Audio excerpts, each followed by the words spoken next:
మనము ఇంతగా మహిమతో అనునిత్యము పరిశుద్ధుడు పరిశుద్ధుడు పరిశుద్ధుడు పరిశుద్ధుడు అని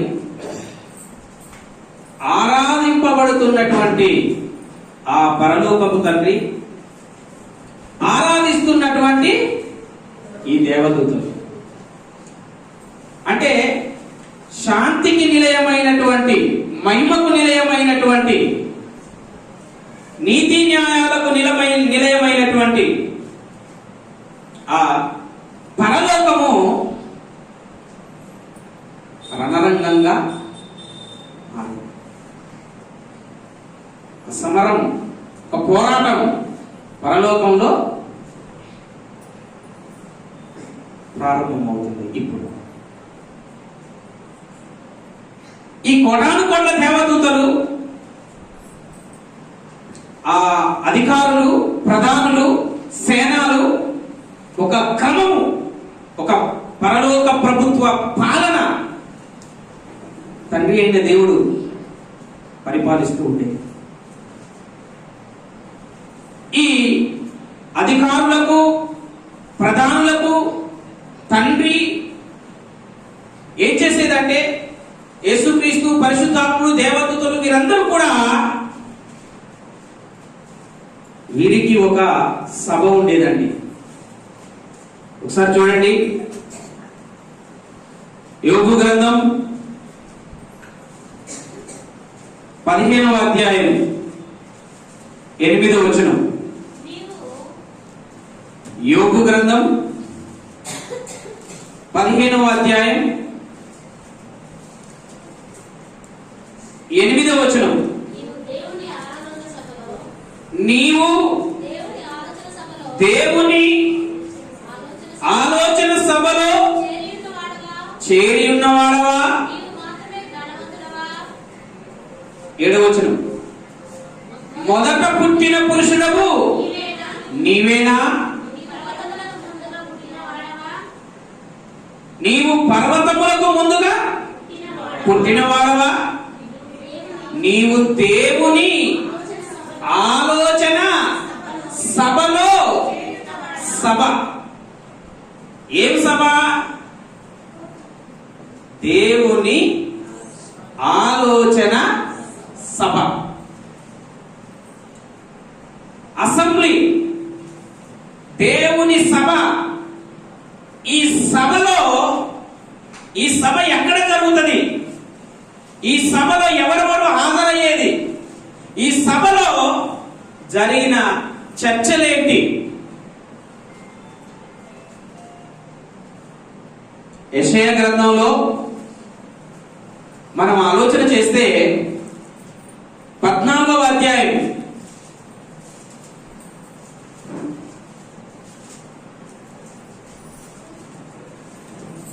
యెషయా గ్రంథం 14వ అధ్యాయం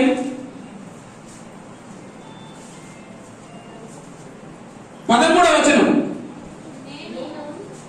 నేను ఆకాశమునకు ఎక్కిపోయేదను, దేవుని నక్షత్రములకు పైగా నా సింహాసనమును హెచ్చింతును, ఉత్తర దిక్కున ఉన్న సభా పర్వతం మీద కూర్చుందును.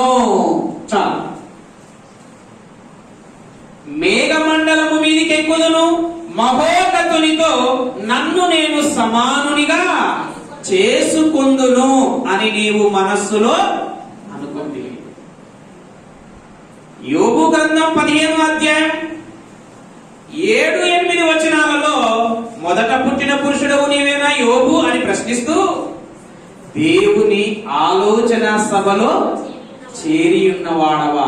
ఈ ఆలోచన సభ ఎక్కడ జరుగుతుంది అంటే, భూమికి ఉత్తర దిక్కు ఎక్కడ ఉంటుందో మనకు తెలుసు. సూర్యుడు ఉదయించే సైడు నిలబడి 2 చేతులు చాపితే ముఖం తూర్పు, వీపు పడమర, అంతే కదా? ఎడమ చెయ్యి ఉత్తరం, కుడి చెయ్యి దక్షిణం. భూమికి ఉత్తర దిక్కు, దక్షిణం, తూర్పు, పడమర దిక్కులు తెలుసు. విశ్వానికి దిక్కులు తెలుసా నీకు? విశ్వానికి దిక్కులు నీకు తెలియదు. ఎందుకంటే విశ్వం అనంతమైనది. విశ్వానికి అంచులు నీవు కనుగొనలేవన్నమాట. ఈ విశ్వంలో ఉత్తర దిక్కున ఒక పర్వతం ఉంది. ఆ పర్వతం మీద అత్యున్నతమైన సింహాసనం ఉంది. అత్యున్నతమైన హై మోస్ట్ హై, ఆ ఉన్నతమైన సింహాసనము మీద తండ్రి అయిన దేవుడు సింహాసనాసీనుడై ఉంటాడు. ఆ పర్వతమే సభా పర్వతం. ఆ సభలో దేవుడు ఆలోచనలు జరుపుతాడు. ఆ సభలో ఎవరెవరు హాజరైతారు అంటే, ఆ సభలో దేవదూతలు, సేనాలు, ప్రధానులు, అధికారులు, వాటి హోదాలకు దేవుడు ఏమైతే నియమించాడో వాటి హోదాలను అనుసరించి తండ్రి అయిన దేవుడు సభలో ఆసీనుడై ఉండగా కోటాను కోట్ల దేవదూతల సైన్యాధిపతులు సభకు హాజరవుతాయి. అదే యోబు గ్రంథం 1వ అధ్యాయం 6వ వచనంలో సాతానుగాడు భూమి మీద ఉన్నప్పుడు అంటున్న మాట, దేవదూతలు యెహోవా సన్నిధిన నిలబడే దినము. అంటే పరలోకములో ఉన్న దేవదూతలన్నీ కూడా ఒక సమయాన దేవుని సభకు హాజరు కావాలి. కోటాను కోట్ల దేవదూతలలో దేవుడు కొంతమంది దేవదూతలకు ఒక స్పెసిఫిక్ కేటగిరీస్ లో అధికారాలు ఇచ్చి వారిని దేవదూతలపైనే కొన్ని దేవదూతలను అధికారులుగా, ప్రధానులుగా, సేనాధిపతులుగా నియమించాడు. వారితో దేవుడు ఏం చేసేదంటే సభ నిర్వహించేది. ఆ సభకు దేవదూతలందరూ కూడా రావలసిందే. అంటే భూమి మీద ఈ అపవాది సాతానుగా మారి ఆల్రెడీ భూమి మీద నుంచి దేవుడి సభకు హాజరైపోయిందంట. అప్పుడు దేవుడు అడిగాడు, ఎక్కడి నుంచి వచ్చావంటే భూమి మీద అటు ఇటు తిరుగుతూ ఈ సభకు వచ్చాను. అక్కడ సభ జరుగుతున్న సంగతి దీనికేం తెలుసు? ఇది సాతానుగా మారక ముందు ఆ సభ కార్యక్రమంలో ఇది కూడా ప్రధానమైన వ్యక్తి కదా. సభ ఎక్కడ జరుగుతుందో తెలుసు. విశ్వంలో ఉత్తర దిక్కులో జరుగుతుంది. అక్కడ ఒక మహాపర్వతం ఉంది, అది సభా పర్వతము. ఆ సభలో అత్యున్నతమైన సింహాసనం ఉంటది. ఆ సింహాసనమున తండ్రి అయిన దేవుడు సింహాసనాసీనుడై ఉంటాడు. వేవేల కొలది దేవదూతలు ఆయన సముఖములో హాజరు కావలసింది. హాజరు కావలసిన దేవదూతలలో సాతాను కూడా ఒక ప్రధానమైన దేవదూత. అది సాతానుగా మారక ముందు అక్కడ హాజరై ఆ కార్యక్రమాలు నిర్వహించే దేవదూత. యోబు గ్రంథంలోనే 2వ అధ్యాయం 1వ వచనం చదవండి. దేవదూతలు యెహోవా సన్నిధిన నిలుచుటకై. ఆ మొదటి దినం అయిపోయింది, మళ్ళా ఇంకొక దినం వచ్చిందంట. అంటే మనకు అర్థం కావడానికి దినాలు అన్నాడు. పరలోకంలో దినాలు ఉండవు. అక్కడ ఎప్పుడు పగలే. దేవుడు అంటే దేవుడే నిరంతరము వెలుగుగా ప్రకాశిస్తాడు. దేవుడు వెలుగై ఉన్నాడు. ఆయన ఎంత మాత్రము చీకటి లేదు. అంటే మనకు అర్థం కావడానికి ఒక దినము. అంటే మరి ఒక దినం వచ్చిందంట. మరి ఒక దినం కూడా సాతానుగాడు ఏమైందంట, అందులోనికి వెళ్ళాడంట. ఏంటి మళ్ళొచ్చావు అని అడిగాడు. అప్పుడు దేవుడు అన్నాడు, యోబు నన్ను ఎందుకు ప్రేరేపిస్తున్నావు, నన్ను ఎందుకు రెచ్చగొడుతున్నావు? చూసావా? అంటే సాతాను ఎక్కడికి వెళ్ళింది? ఆ సభలోనికి వెళ్ళింది. అంటే మీకు ఇప్పుడు నేను ఎందుకు చెప్పాను ఈ పాయింట్ అంటే,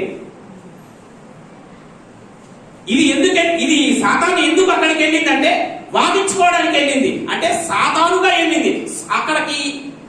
ఎందుకు తెలుసు అంటే ఇది సాతానుగా మారక ముందు ఆ సభలో ఇది కూడా ఒక ముఖ్యమైన సభ్యురాలు. అయితే ఇది ఎందుకు సాతానుగా మారింది అన్నది మన ప్రశ్న.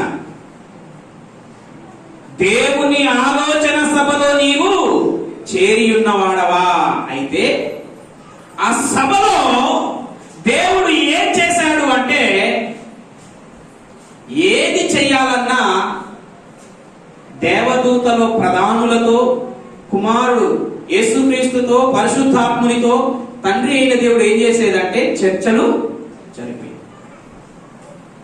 ఒకరోజు చర్చ ఏం జరిగిందంటే, మనిషి గురించి దేవుని సభలో చర్చ జరిగింది. దేవుని ఆలోచన సభలో నీవు చేరి ఉన్నవాడవా? అంటే దేవుని సభలో, దేవుని అసెంబ్లీలో, దేవుని సమావేశంలో చర్చ ఒక రోజు దేని మీద జరిగిందంటే మనిషి మీద చర్చ జరిగింది. ఇంకా అర్థం కాలేదా? ఇంకా అర్థం కావాలంటే మనం ఒక మాటను మనం ఆలోచన చేద్దాం. యోబు గ్రంథం 38వ అధ్యాయం చూడండి ఒకసారి. యోబు గ్రంథం 38వ అధ్యాయం. ఇక్కడ దేవుడు యోబుని ప్రశ్నిస్తున్నాడు. ఏమని ప్రశ్నిస్తున్నాడంటే, యోబు, నేను నీకు ఎన్ని ప్రశ్నలు వేస్తాను? నేను నీకు కొన్ని ప్రశ్నలు వేస్తాను, పౌరుషం తెచ్చుకొని ఈ ప్రశ్నలకు సమాధానం చెప్పు అని ప్రశ్నలే ఇక్కడ యోబుకు వేస్తున్నాడు. నేను భూమికి పునాదులు వేసినప్పుడు యోబు నువ్వెక్కడ ఉన్నావు అని అడిగాడు. దానికి ఆన్సర్ ఏంటి? ఉన్నాడా? లేడు. నేను భూమికి పరిమాణపు కొలత వేసినప్పుడు ఎక్కడ ఉన్నావు? భూమి స్తంభాలు దాని పాదులు దేనితో కట్టబడినాయో చెప్పు. భూమికి మూలరాయి వేసిన వాడు ఎవరు? సముద్ర గర్భానికి తలుపుల చేత మూసింది ఎవరు? చెప్పు. ప్రశ్నలు వేస్తున్నాడు. ఈ ప్రశ్నలకి యోబు దగ్గర సమాధానం ఉందా? లేదు. చెబుతూ వచ్చి 18వ వచనం, భూమి వైశాల్యత ఎంతో నీవు గ్రహించితివా? నీకేమైనా తెలిస్తే చెప్పు. వెలుగు నివసించే చోటుకు పోవు మార్గము నీకు తెలుసా? చీకటి అను దానికి ఉనికి పట్టు ఏది? దాని సరిహద్దులకు వెలుగును తీసుకొని పోదువా? చెప్పు అని అంటూ 21వ వచనంలో ఆన్సర్ చెప్తున్నాడు దేవుడు.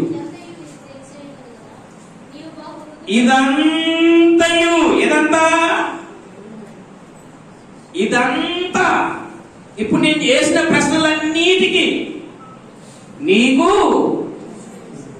తెలుసు. యోబుకి ఎలా తెలుసు అండి? నీకు తెలుసు, నీవు బహువృద్ధుడవు, నీవు అప్పటికి, ఎప్పటికి పుట్టిండు? అప్పటికే పుట్టినాడంట. ఎప్పటికి? భూమికి పునాదులు వేయక ముందు, సముద్ర గర్భానికి తలుపుల చేత ముయ్యక మునుపు, ఉదయ నక్షత్రాలన్నీ ఏకముగా కూడిపాడినప్పుడు, భూమికి మూలరాయి వేసినప్పుడు, అసలు భూమి సముద్ర జలాలు లేనప్పుడు, భూమి లేనప్పుడు, భూమికి పునాదులు లేనప్పుడు యోబేడ ఉన్నాడు? ఉన్నాడంట. అప్పటికే నువ్వు పుట్టావు. భూమి పుట్టినాక 6 రోజుల తర్వాత ఆదాము పుట్టిండు. అంతేనా? భూమి మీద దేవుడు ప్రకృతిని చేసినాక, దినాలను నియమించినాక 6వ దినాన ఆదాము వచ్చిండు. ఆదాము వచ్చిన కొన్ని తరాల తర్వాత యోబు వచ్చిండు. అసలు ఆదాముకే లేదు అంటే యోబునంటున్నాడు నువ్వు అప్పటికే. ఒకవేళ దేవుడు చెప్పినట్టుగా యోబు అప్పటికే పుట్టి ఉంటే యోబు ఎక్కడ ఉన్నాడు? అది మన ఆలోచన. భూమి పుట్టక మునుపే నిజంగా యోబు పుట్టి ఉంటే, యోబే పుట్టి ఉన్నాడంటే ఆదాము కూడా ఆల్రెడీ పుట్టే ఉండాలి. ఆదాము కూడా పుట్టి ఉన్నాడంటే ఇక ఆదాముకు యోబుకు మధ్యలో ఉన్న తరాల మనుషులందరూ కూడా పుట్టే ఉండాలి. మరి వీరంతా ఎక్కడ ఉన్నారు? వీరంతా ఎక్కడ ఉన్నారు అంటే చూడండి, మనుషులకి సంతానం ఎక్కడ ఉంటారు? పురుషుని గర్భవాసంలో ఉంటారు. మెల్కీసెదెకు గురించి, మెల్కీసెదెకు దశమ భాగం ఇచ్చే విధానం గురించి ఎబ్రీయులకు రాసిన పత్రిక 7వ అధ్యాయంలో మనం ఆలోచన చేసినప్పుడు, అబ్రాహాము అంట దశమ భాగం ఇచ్చాడంట. ఎవరికి? మెల్కీసెదెక్కి. అబ్రాహాము దశమ భాగం ఇస్తే ఆ దశమ భాగం అబ్రాహాము ఇయ్యలేదంట. ఎవరిచ్చారంట? దశమ భాగాలు తీసుకునే లేవి గోత్ర పైన లేవి ఇచ్చాడంట. అబ్రాహాముకు అసలు అప్పుడు ఇస్సాకే పుట్టలే. లేవి ఆడ ఉన్నాడు ఇయ్యడానికి? అప్పుడు లేవి ఉన్నాడు అని చెప్తుంది బైబిల్. మరి ఎక్కడ ఉన్నాడు ఆయన? లేవి యాకోబు గర్భంలో ఉన్నాడు, యాకోబు ఇస్సాకు గర్భంలో ఉన్నాడు, ఇస్సాకు అబ్రాహాము గర్భంలో ఉన్నాడు. లేవి భూమి మీదకే రాలేదు, కానీ లేవి ఇచ్చాడు అని చెప్తున్నాడు. మరి లేవి ఎక్కడ ఉన్నాడు అప్పుడు? అంటే భూమి మీదికి రాని లేవి యాకోబు గర్భంలో ఉంటే, యాకోబు కూడా భూమి మీదకి రాలేదు. ఇస్సాకు గర్భంలో ఉంటే, ఇస్సాకు కూడా భూమి మీదకి రాలేదు. అబ్రహాము గర్భంలో ఉన్నాడు. అబ్రహాము ఇస్తే అబ్రహాములో ఉన్న లేవి కూడా ఇచ్చాడంట. తెలుసు కదా మీకు ఇది? ఎబ్రీయులకు రాసిన పత్రిక 7వ అధ్యాయంలో ఉంటది. దశమ భాగాలు ఎవరు తీసుకుంటారు? లేవి గోత్రపోలు తీసుకుంటారు. లేవి గోత్రపోలు తీసుకోవలసిన వాళ్ళే దశమ భాగం ఇచ్చారంటే ఈ మెల్కీసెదెకు ఎంత గొప్పోడో చూడండి అని చెప్తాడు అక్కడ. అర్థమైందా? దశమ భాగాలు ఇశ్రాయేలుల దగ్గర లేవీయులు తీసుకుంటారు. దశమ భాగాలు తీసుకున్న వాని దగ్గరనే దశమ భాగాలు తీసుకున్నాడంటే అసలు ఆయన ఎంత గొప్ప యాజకుడు, ఆయన ఎంత పెద్ద ప్రధాన యాజకుడు. యేసుక్రీస్తు గురించి సంబోధన జరుగుతుంది అక్కడ. అంటే ఇక్కడ యోబు పుట్టలేదు, కానీ అప్పటికే నీవు పుట్టి ఉంటివి. ఎక్కడ పుట్టి ఉన్నాడంటే ఆదామైనా, హెబెలు అయినా, నోహావు అయినా, మనమందరము కూడా ఎక్కడ ఉన్నామంటే పరలోకపు తండ్రి గర్భవాసములో ఉన్నాం. ఆదాములోనికి, మట్టి బొమ్మలోనికి ఆత్మ రాకముందు ఆత్మ ఎక్కడ ఉన్నది? దేవునిలో ఉంది. అంటే దేవుని ఆలోచన సభలో ఎవరి గురించి చర్చ జరిగిందంటే దేవుని ఆలోచన సభలో నీవు చేరియున్న వాడవా. అంటే దేవుని ఆలోచన సభలో మనిషి గురించి ఏం జరిగిందంటే చర్చ జరిగింది.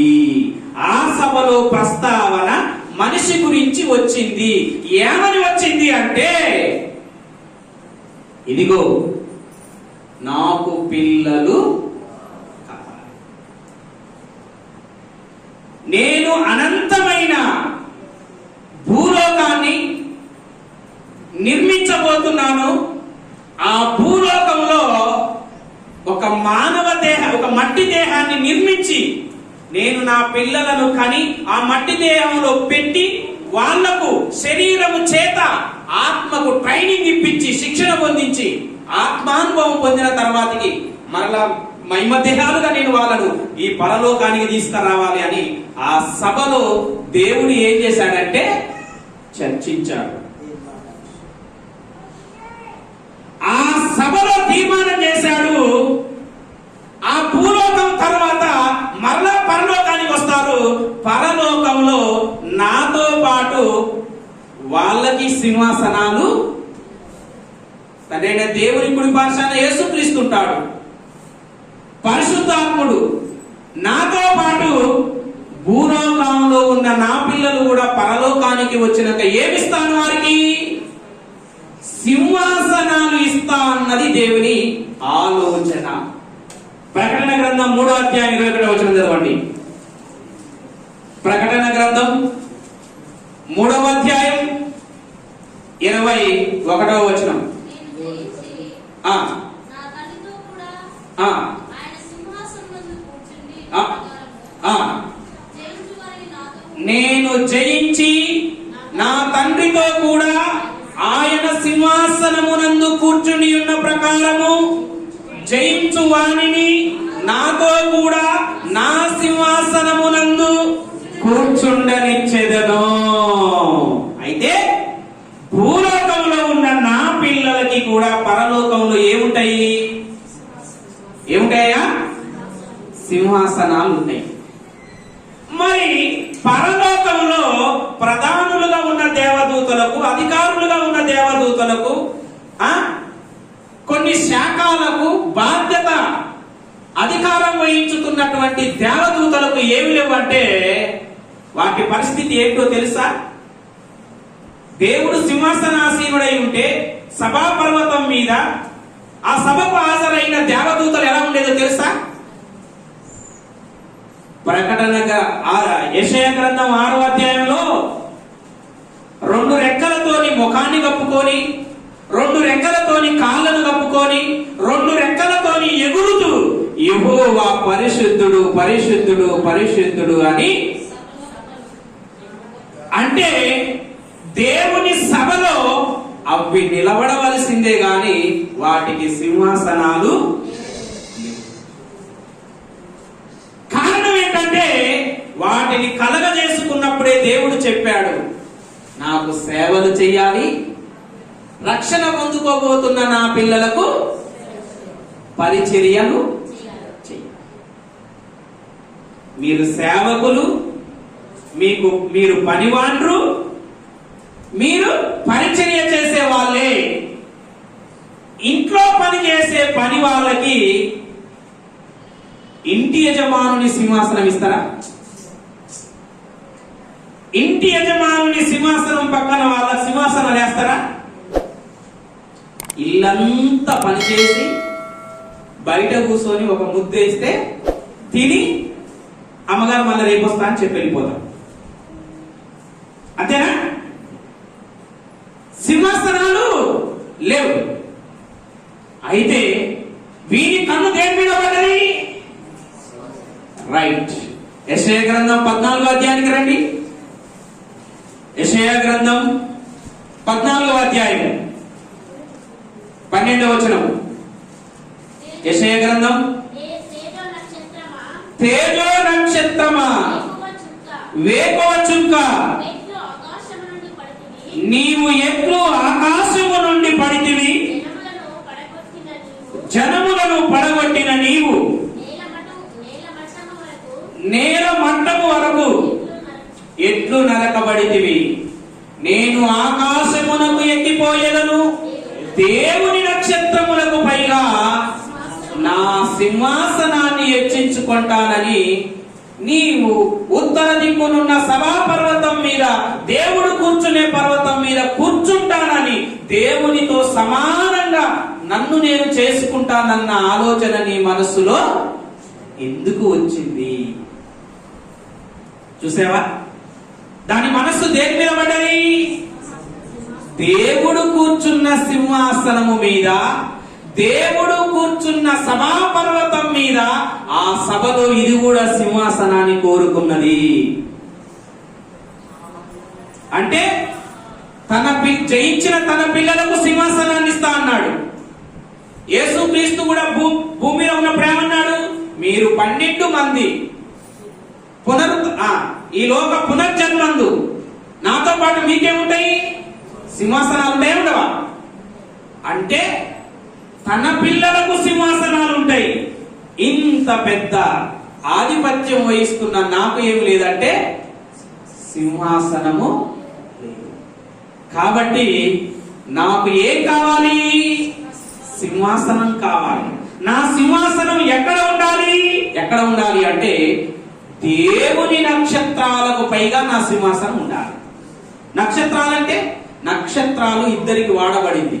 ఒకటి విశ్వాసులకు వాడబడింది, 2 దేవదూతలకు కూడా వాడబడింది.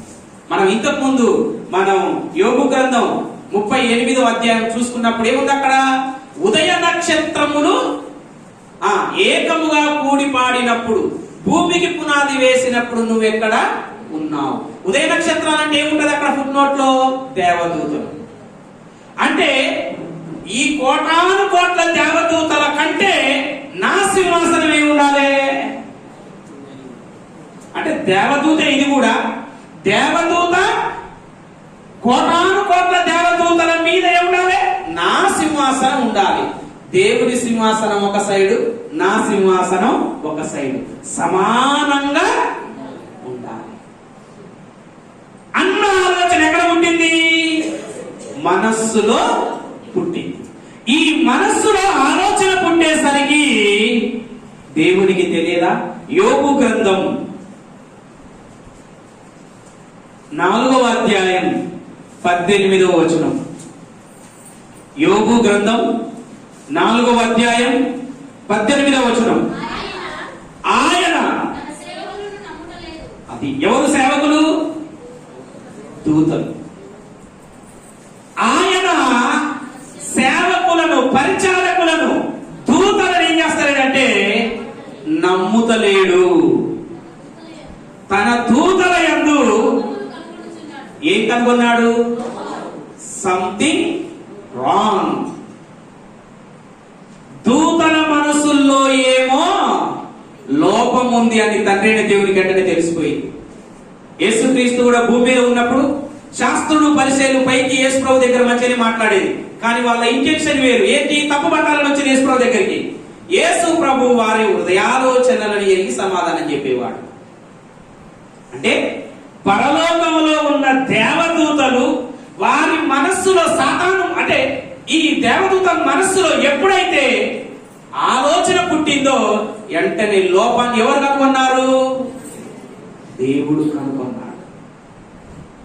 ఆ మనస్సులో ఆ లోపము రాక మునుపు అది ఎలా ఉండేదో తెలుసా? ఎహెజ్కేలు గ్రంథం, ఎహెజ్కేలు గ్రంథం చూడండి. ఎహెజ్కేలు గ్రంథం తీసారా? 28వ అధ్యాయం 11 నుంచి 19 వరకు ఉంటుంది ఈ ప్యాసేజ్.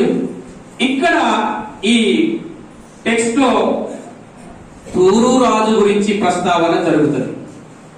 వాస్తవానికి తూరు రాజు కాదు, కానీ ఇక్కడ సాతానులో ఉన్న లక్షణాలు తూరు రాజులో ఉన్నవి, సాతానులో ఉన్నవి. కాబట్టి మాట్లాడుతున్నాడు సాతాను గురించి. దేవుని తోటయగు ఏదేనులో నీవు ఉంటివి, పూర్ణ జ్ఞానమును, సంపూర్ణ సౌందర్యమును, కట్టడమునకు మాదిరివి. దేవుని తోటయగు ఏదేనులో నువ్వు ఉంటివి.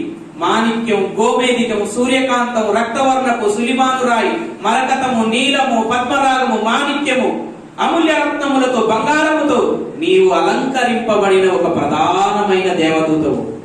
నీవు నియమింపబడిన దినము మొదలుకొని, దేవుడు ఏమి నియమించాడు? ఒక ప్రధానమైన స్థానాన్ని నియమించాడు. ఒక ప్రత్యేకమైన అధికారాన్ని ఇచ్చి నియమించాడు. అది నియమించబడిన దినము మొదలుకొని పిల్లల గ్రౌవులు నీకు, అంటే ఇదే దేవదూత, మళ్ళా దేవదూతకే మళ్ళా కొన్ని దేవదూతలు పరిచర్యలంట. పిల్లల గ్రౌవులు వాయించువారు నీకు, దేవదూత అంటే ఇది మంచి ప్రధానమైన పోస్టులో ఉన్నది కదా. దీనికైతే చాలా మంది ఉన్నారు కదా, కోటాను కోట్ల దేవదూతలు కదా ఉన్నారు. నియమింపబడిన దినము మొదలుకొని పాపము నీ యందు కనపడు వరకు ప్రవర్తన విషయములోని యథార్థవంతుడవుగా ఉన్నావు. నీకు కలిగిన అధికార పోస్టును బట్టి, హోదాను బట్టి, విస్తారమైనటువంటి పని చేత లోపల నీవు అన్యాయమును పెంచుకొని పాపం చేశావు. అన్యాయం లోపల. ఏంటి అన్యాయం? అన్యాయం ఏంటంటే, పనోడు పని చేసి ఒక ముద్ద అన్నం తిని ఇంటి బయట పడి ఉండాలి, కానీ ఇంట్లోకి పిలిచి పనిచ్చి అన్నం పెడితే పండుకొని వాసాలు లెక్క పెట్టి ఇల్లు నాదే, ఇంటి ఆసాలు నాయే, ఇంటి యజమాని నువ్వు బయటికి వెళ్ళిపో అంటే కుదురుతుందా? వీడంతా చేశాడనమాట. పనోడు ఏం కావాలి? పనోడు ఏం వెతకాలి? పని వెతకాలి. అయ్యా నాకు పని అయ్యా, నేను చేసుకుంటా. పనోడు పని వెతకాలి. వీడేం వెతికిండు? లోపల అన్యాయం. ఏంటి? సింహాసనాన్ని ఆశించడం. యోసేపు ఫరో ఇంట్లో పనివాడిగా ఉన్నాడు. పనివాడుగానే నమ్మకంగా ఉన్నాడు, కానీ సింహాసనం మీద కన్నేసిందా? అది నమ్మకత్వం, న్యాయం. భార్య ఒక మాట అన్నా కూడా అది న్యాయం కాదు అన్నాడు. పనోని లక్షణం అది.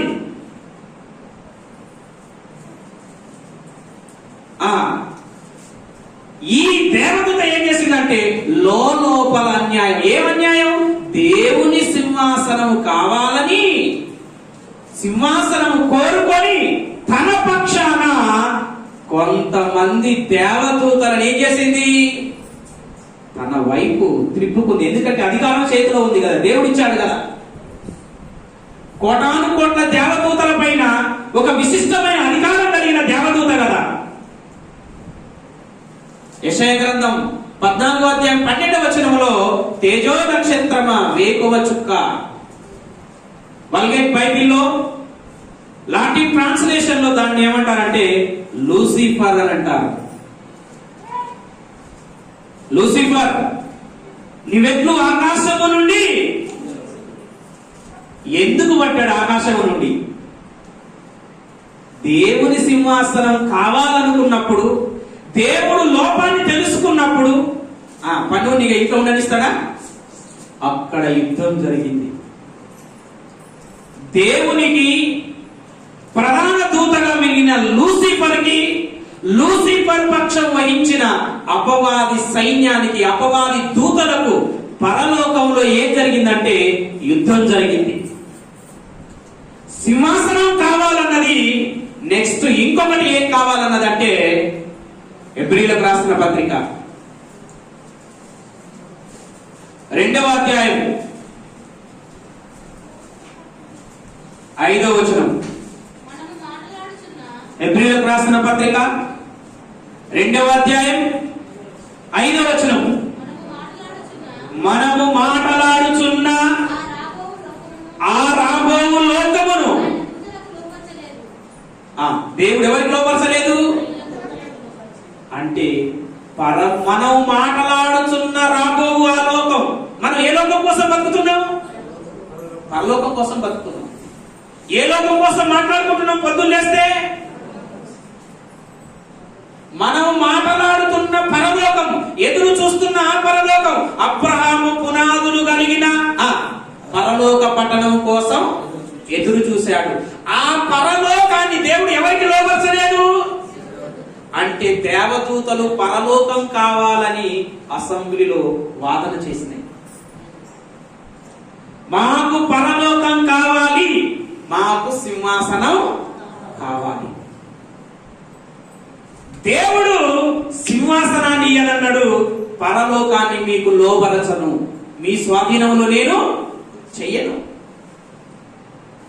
నా పిల్లలకు నా ఆస్తి, నా గర్భవాసము నుండి పుట్టిన నా పిల్లలకే నేనున్న లోకం కావాలి. దూతలు పరలోకాన్ని లోపరుచుకోవాలని, దేవుణ్ణి గెలిచి పరలోకాన్ని స్వాధీనం చేసుకోవాలని యుద్ధానికి దిగినాయి దేవునితో. అప్పుడు దేవుడు పరలోకాన్ని ఇవ్వలేదు, సింహాసనాన్ని. ఆ యుద్ధంలో సాతాను దూతలు ఏమైనాయంటే ఏమైనాయి? లూకా సువార్త 10వ అధ్యాయం 18వ వచనంలో యేసుక్రీస్తు ప్రభువారు చెప్తారు. లూకా సువార్త 10వ అధ్యాయం 18వ వచనంలో సాతాను మెరుపు వలె ఆకాశము నుండి రాలిపడుట. ఎందుకు? దేవుడు ఒక్క తన్ను తన్నాడు అక్కడ. పరలోకం కావాలని యుద్ధం చేస్తావా? పరలోకంలో సింహాసనం కావాలంటావా? దేవుడు అపవాది సైన్యానికి, దేవుని సైన్యానికి యుద్ధం జరిగింది. ఆకాశము నుండి ఏం చేసినాడు? యేసుక్రీస్తు ఆ ప్రస్తావన ఎత్తుతున్నాడు అక్కడ. ఆ పరలోకంలో స్థలం లేకుండా అక్కడ నెట్టేస్తే ఎక్కడికి వచ్చి పడ్డాయి? యూదా. 6వ వచనంలో అంటాడు, ఏమంటాడో తెలుసా? ప్రధానత్వము నిలుపుకొనని దేవదూతలు. దూత అంటే ప్రధానత్వం ఎవరికి ఇచ్చాడు? అధికారం ఎవరికి ఇచ్చాడు? లూసిఫర్కి ఇచ్చాడు. లూసిఫర్కి ఇచ్చాడు. కానీ దేవుడు నిలుపుకోలేదు. దేవుడిచ్చిన అధికారాన్ని నిలుపుకోలేదు. ప్రధానత్వమును నిలుపుకొనక పరలోకంలో దేవుని మీద తిరుగుబాటు చేసింది. పరలోకం మాకు కావాలి, సింహాసనం మాకు కావాలి. ఆ యుద్ధములో వాటిని ఓడించి పేతురు రాసిన 2వ పత్రిక 2వ అధ్యాయం 4వ వచనంలో దేవదూతలు పాపము ఏ పాపం చేశారు? లోపల అన్యాయాన్ని ప్రేమించారు. సింహాసనం పనివాడు సింహాసనాన్ని ఆశించటం న్యాయం కాదు. ఒక పనివాడు పరలోకం కావాలని వాదనకు దిగడం న్యాయం కాదు. దేవదూతలు అన్యాయంగా పాపము చేసినప్పుడు దేవుడు వారిని విడిచిపెట్టక పాతాళ లోకంలో కటిక చీకటి గల అగాధములో బిలములో ఏం చేశాడంట? బంధించాడు. ఇప్పుడు ఒక మంచి ప్రశ్న. ఓకే, దేవదూతలకు దేవునికి, దేవదూతల సైన్యానికి లూసిఫర్ సైన్యానికి పరలోకంలో యుద్ధం జరిగింది. ఆకాశము నుండి మెరుపు వలె కింద పడ్డారు. వాటిని విడిచిపెట్టలేదు. దేవుడు కటిక చీకటి గల బిలములో బంధించాడు. ఆదాము దగ్గరికి ఎట్లొచ్చింది? యోబు దగ్గరికి ఎట్లొచ్చినాయి? బంధించిండు కదా, బంధించిండు. ఎప్పటి వరకు బంధించిండు? తీర్పు దినము వరకు. చదవండి, పేతురు రాసిన 2వ పత్రిక 2వ అధ్యాయం 4వ వచనం. దేవదూతలు పాపము చేసినప్పుడు దేవుడు వారిని విడిచిపెట్టగా పాతాళ లోకములో 3 భాగాలు ఉంటవి. పరదైస్ అబ్రహాము రొమ్ము, ధనవంతుడున్న అగ్నిగుండము, వారిద్దరికి మధ్య అగాధము బిలం. ఆ బిలములో పాపము చేసిన దేవదూతలు ఏం చేశాడంట? కటిక చీకటి గల బిలములో త్రోసి తీర్పు వరకు. మరి భూమి ఎట్లా వచ్చినాయి? అవ్వ దగ్గరికి ఎట్లా వచ్చింది మాట్లాడింది? యోగు దగ్గరికి ఎట్లా వచ్చింది? యేసు ప్రభు దగ్గరికి వచ్చి ఈ లోకాన్ని నీకు ఇస్తా, నాకు సాగిలపడని ఎట్లా అడిగింది?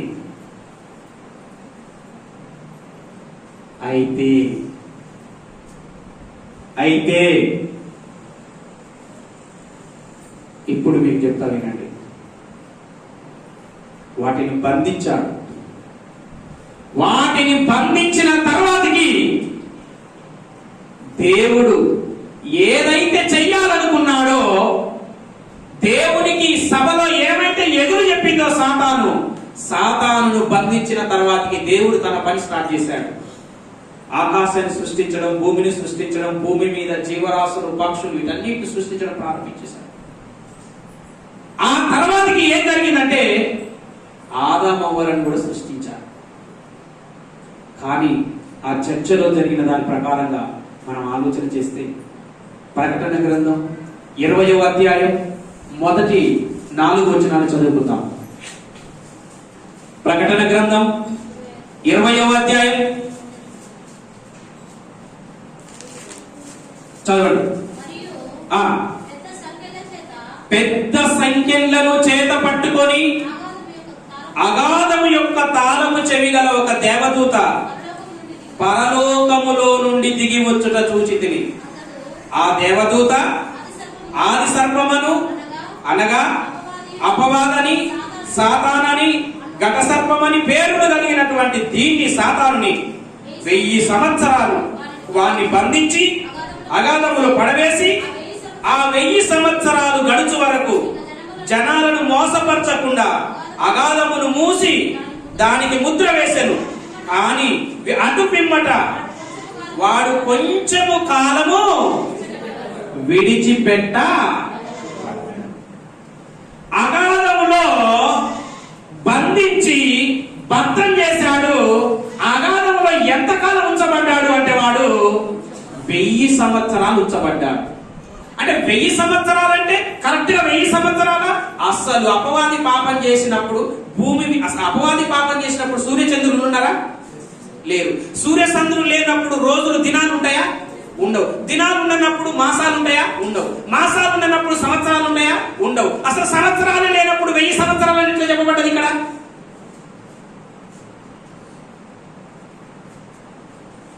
అంటే ప్రకటన గ్రంథంలో సంఖ్యలు ఇవన్నీ కూడా జంతువులు, కొమ్ములు, సూర్యుడైనా, చంద్రుడైనా, నక్షత్రాలైనా అక్షరార్థంగా తీసుకోవడానికి లేదు. ప్రకటన గ్రంథం అంటేనే అలంకార రూపకంగా చెప్పబడిన గ్రంథం, ఫిగరేటివ్ స్పీచ్. అంతేకాని అక్షరార్థంగా ప్రకటన గ్రంథాన్ని 10 కొమ్ములు కలిగిన జంతువు అంటాడు. భూమి మీద 10 కొమ్ములు కలిగిన జంతువులు ఉంటాయి. కాబట్టి అంటే మనం అక్షరార్థంగా తీసుకోకూడదు అనమాట. 1000 అనేది ఏంటంటే సంఖ్యలలో ఒక పెద్ద సంఖ్య, పరిపూర్ణమైన సంఖ్య, ఒక సుదీర్ఘమైన కాలాన్ని చూపించే సంఖ్య. అంతేకాని 1000 సంవత్సరాలు వాడిని బంధించి 1000 సంవత్సరాలు గడిచిన తర్వాత మళ్ళా వాడిని కొంచెం కాలం విడిచిపెట్టాలనేది అసలు సాతాను గారిని బంధించినప్పుడు పాతాళంలో, భూమి మీద అంటే దినాలు ఉన్నాయి కానీ పాతాళంలో దినాలు ఉన్నాయా? లేవు. మనకు అర్థం కావడానికి 1000 అనే ఒక పదాన్ని, అది ఒక సంపూర్ణమైన కాలాన్ని సూచించడానికి, ఒక సుదీర్ఘమైన కాలాన్ని సూచించడానికి ఎవరైనా ఇక్కడ ఆశీర్వాదాలు తీసుకున్నారంటే భార్య భర్తలు పెళ్ళైన వాళ్ళు కొత్తగా ఏమంటావు? దీర్ఘాయుష్మాన్ భవ అంటారు. 100 బతుకయ్య అంటాడు. 100 బతకడావాడు. ఎవరైనా కామన్ గా ఏమంటారు? నిండా 100 బతకయ్య అంటాడు. అంటే ఆ నిన్న కాలు మొక్కిన వాళ్ళందరూ దీవెనలు తీసుకుంటే వాళ్ళు నిన్న 100 బతరా? దానికి అర్థం ఏంటంటే దేవుడు ఇచ్చిన కాలం వాళ్ళకి 20, 60 సంవత్సరాల, 70 సంవత్సరాల, 80 సంవత్సరాల నిండు కాలం బతకయ్యా అని అర్థం. అంతేగాని అక్షరార్థంగా ఒకవేళ భర్త చచ్చిపోయినానికి భార్య వచ్చి నీ కాలు మొక్కినప్పుడు నువ్వు 100 బతుకు అని దీవించిన మా ఆయన 70 సంవత్సరాలకి చచ్చిపోయినానికి ఇది ఏం చేస్తుంది? గొడవైతుంది. అది అక్షరార్థంగా తీసుకోవడానికి ఆస్కారం లేదు. దాని భావన ఏంటంటే సుదీర్ఘంగా దేవుడు నీకు ఇచ్చిన ఆయుష్కాలం అంతా బతుకు అని అర్థం. ఇక్కడ 1000 ఏళ్ళు అనే అర్థం ఏంటంటే ఒక సంపూర్ణమైన కాలం. అంటే దేవుడు ఈ పనంతా అయిపోయిన తర్వాతికి ఒక దేవదూతను పరలోకంలో ఒక దేవదూతకు తాళం చేయించి తోలేడు. ఎందుకు? పాతాళములు, అగాధములు వీటిని బంధించడు కదా దీన్ని. ఆ దేవదూత వచ్చి తాళం తీసింది. తాళం తీయగానే ఈ సాతానుగాడు ఆడికి వచ్చిండు. డైరెక్ట్ గా ఏదేను తోటలోనికి భూమిలో నుంచి పైకి వచ్చింది. ఏదేను తోట కాడికి వచ్చింది. కొంచెం కాలం అన్నాడు. ఈ కొంచెం కాలం అంటే ఏదో తెలుసా? ఆదాము కానించి యేసుక్రీస్తు 2వ రాకడ వరకు ఉన్న ఈ మధ్య కాలమే కొంచెం కాలం అని చెప్పబడ్డది. Short period. అందుకే పేతురు పత్రికలో కూడా మీ విరోధి అయిన అపవాది గర్జించు సింహం వలె వానికి కొంచెమే సమయమని ఎరిగి. ఎంత సమయం? యేసుక్రీస్తు కూడా భూమి మీద సంచరిస్తున్నప్పుడు దయ్యాలు పట్టిన వాడు దేవుని కుమారుడైన యేసు మా కాలము రాకమునుపే మరలా మమ్ములను పాతాళానికి పంపిస్తావా? దయచేసి మమ్ములను మరలా పాతాళములోనికి పంపించగాకు పందులలోనికి. అంటే పాతాళములోనికి పంపిస్తాడన్న సంగతి వాటికి ఎట్లా తెలుసు? ఆల్రెడీ అవి తాళం తీస్తే పాతాళంలో నుంచే భూమి మీదకి వచ్చినాయి. ఆల్రెడీ బంధింపబడినవి పాతాళంలో, అగాధంలో బంధిస్తే ఈ దేవదూత దిగి వచ్చి తాళం తీస్తే భూమి మీదకి వచ్చినాయి. కొంచెం కాలం సమయం ఇచ్చిండు. ఏమిటికి సమయం ఇచ్చిండు? ఇది సవాలు ఇసిరింది. ఏమని? నీ పిల్లలకు సింహాసనం అంటున్నావు కదా, నీ పిల్లలకు పరలోకం అంటున్నావు కదా, నీ పిల్లలకు నాకు ఏమన్నా, నీ పిల్లలకున్న ఎక్కువ ఏంటి, నాకున్నా తక్కువ ఏంటి? నా పిల్లలు నాకు పుట్టిన వాళ్ళు, నా స్వరూపము, నా పోలిక, నా ఆకారం అన్నది. నీ పిల్లలు నీ ఎంత శక్తిమంతులు కదా, నాతో నీ గెలిస్తే నేను స్వచ్ఛందంగా నీ శిక్షకు బానిసనైపోతా. నీ పిల్లలకు నాకు ఒకసారి పోటీ పెట్టు. నీ పిల్లలకు నాకు పోటీ పెడితే, నీ పిల్లలు నా మీద గెలిస్తే ఎస్ నేను ఒప్పుకుంటాను, నీవిచ్చిన సింహాసనం నీ దగ్గర కూర్చోవడానికి నీ పిల్లలు అర్హులని. మరి ప్రతిపక్షం చర్చించినప్పుడు అప్పుడు ఏం చేయాలి? ప్రభుత్వం భయపడుతుందా? ప్రతిపక్షం సవాలు ఇస్తే ప్రభుత్వం భయపడుతుందా? దేవుడు స్వీకరించాడు. స్వీకరించి అపవాదిగానికి తాళం తీస్తే వాడు డైరెక్ట్ ఆదాము దగ్గరికి, అవ దగ్గరకు వచ్చి ఏమన్నాడో తెలుసా? మీకు ప్రశ్న వేస్తా చూడండి. ఏంటి? ఆదికాండం 3వ అధ్యాయం చివరి వచనాలు సరి ముగించుకుందాం. ఆదికాండం 1వ అధ్యాయం ఫస్ట్ చదవండి. దేవుడైన యెహోవా చేసిన సమస్త భూజంతువులలో సర్పము యుక్తి గలదై ఉండెను. అది ఆ స్త్రీతో, ఇది నిజమా? ఈ తోట చెట్లలో దేని ఫలమునైనను మీరు తినకూడదని. ఏంటండి? అసలు అక్కడ తోట ఉందని, ఆ తోటలో మంచి చెడుల వృక్షం వేశాడని, దేవుడు వీళ్లకు తినవద్దని చెప్పాడన్న సంగతి దానికి ఎట్లా తెలుసు? అది రావటంతో ఏమన్నదో తెలుసా? ఏమన్నది? ఇది నిజమా? మీరు ఈ చెట్లలో ఉన్న అన్ని చెట్ల పనులు తింటలేరంట కదా. అసలు దానికి ఎవరు చెప్పారు? అవ్వ చెప్పలేదు, ఆదాము చెప్పలేదు. మరి ఎట్లా తెలిసి చెప్పండి? అవ్వ చెప్పిందా? చెప్పలేదు. ఆదాము చెప్పిందా? చెప్పలేదు. అది రావటంతోనే డైరెక్ట్ అటాక్. ఏమన్నది? ఈ తోటలో ఉన్న అన్ని చెట్లలో ఫలములు మీరు తినట్లేరంట కదా, నిజమేనా ఈ మాట? చూసారా? ఎవరు చెప్పారు దానికి? చర్చ.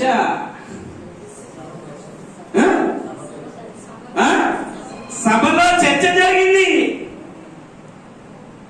It's a challenge. అందుకే దాన్ని తాళం తీసి వదిలిపెట్టే ముందు దేవుడు ముందుగానే చెప్పాడు, ఆదామా నా కుమారుడా, అవ్వ నా కుమార్తె, చెట్టు ఫలాలు చెప్పి జాగ్రత్తలు చెప్పి కాలేజీ దోతే లవ్ చేసి తల్లిదండ్రులను కాదనుకుంది. అంతేగా అన్ని తినడానికి తిండి, తోట అన్ని పెట్టి అన్ని భద్రతలు చెప్పి భద్రం చెప్పి ఉంచితే అక్కడ తాళం తీసి వదిలిపెట్టాడు. ఇక్కడ భద్రాలని క్షేమాలని చెప్పాడు. చెప్పి అక్కడ వాడి శత్రువుని వదిలిపెట్టాడు. ఇప్పుడు నిర్లక్ష్యం ఎవరున్నారు? ఛాలెంజ్. దేవుడు ఓడిపోయాడా గెలిచిందా? ఓడిపోయాడు. తన పిల్లలు ఎవరి మాట అయినారు? దేవుని తండ్రి మాట అయిన లేదు, సాతాను మాట అయినారు. ఇప్పుడు ఎవరు గెలిచారు? సాతాను గెలిచాడు. అంటే నెక్స్ట్ మరి దేవుని ప్లాన్ ఏంటి? నెక్స్ట్ అంటే ప్లాన్ బి. ప్లాన్ 1 ఫెయిల్ అయిపోయింది. ప్లాన్ బి ఏంటి? ప్లాన్ బి జగత్తు ఆ సభలోనే సాతాను ఎప్పుడైతే ఎదురు తిరిగిందో నెక్స్ట్ దేవుడి ప్లాన్, ఒకవేళ నా పిల్లలు ఆ సవాలు స్వీకరించి గెలవకపోతే, ఓడిపోతే, పాపం చేస్తే, అపవాది పాపం చేసినట్టు నా పిల్లలు కూడా పాపం చేస్తే నెక్స్ట్ ప్లాన్ యేసుక్రీస్తుని, జగత్తు పునాది వేయబడక మునిపే యేసుక్రీస్తు రక్తంలో పాప క్షమాపణ. వెంటనే ప్లాన్ బి చేంజ్ అయింది. ఒకవేళ నా పిల్లలు అపవాది మీద గెలవకపోతే ఏం చేయాలి? నరకానికి పంపాలనా?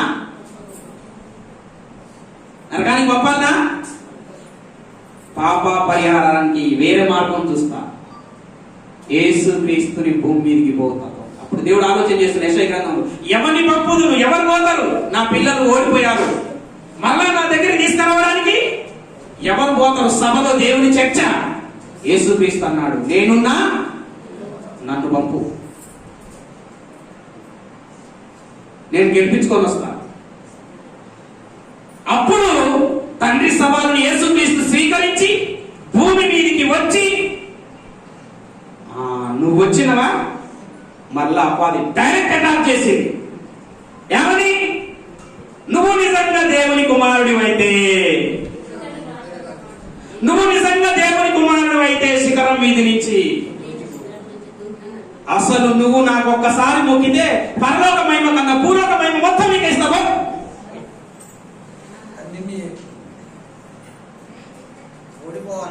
ఓడిపోవాలి.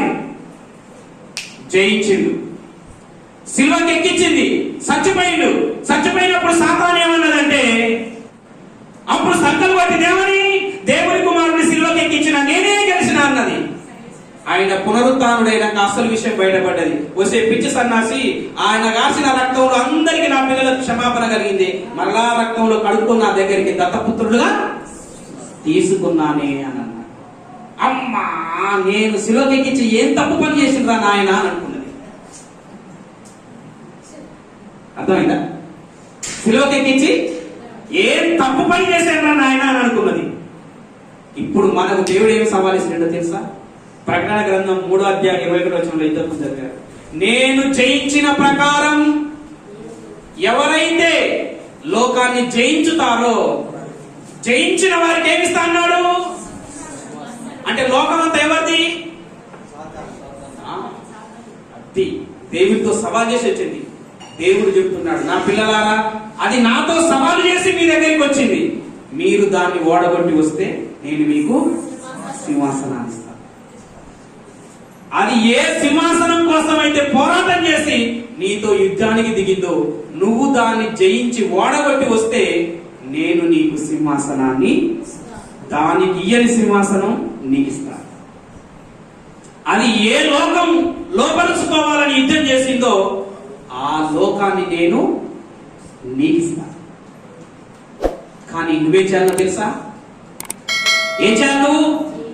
నువ్వెక్కడున్నావో తెలుసా? ఇప్పుడు ప్రకటన గ్రంథంలో అంటాడు, సాతాను సింహాసనం ఉన్న చోట నువ్వు ఉన్నావని.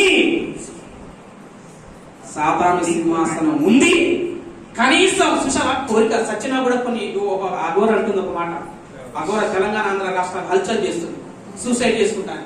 అరే నువ్వు సచ్చి ఏం సాధిస్తావమ్మా అంటే, నేను సచ్చినాక కూడా ఆత్మనై నా కోరికలు తెలంగాణ రాష్ట్రం మీద పడి తీర్చుకుంటా అంటాది. సచ్చినాక కూడా ఆశలు చావమంట. అంటే సాతానుగాడు పరలోకంలో నుండి పాతాళ లోకంలో పడి, పాతాళ లోకంలో నుండి భూలోకానికి వచ్చిన సింహాసనం కోరిక తీరగా వాడు భూలోకంలోనే సింహాసనాన్ని వేసుకొని, చూసినవా సింహాసనం కాంక్ష ఎంత ఉందో? సింహాసనం విలువ సాతానుకు తెలిసింది, సిలువను ధరించిన క్రైస్తవులకు చాలా రణరంగం జరుగుతుందండి. ఇది మొదటి యుద్ధం. రెండవ యుద్ధం పరలోకంలో జరిగింది, అది ఎవరికి తెలియదు.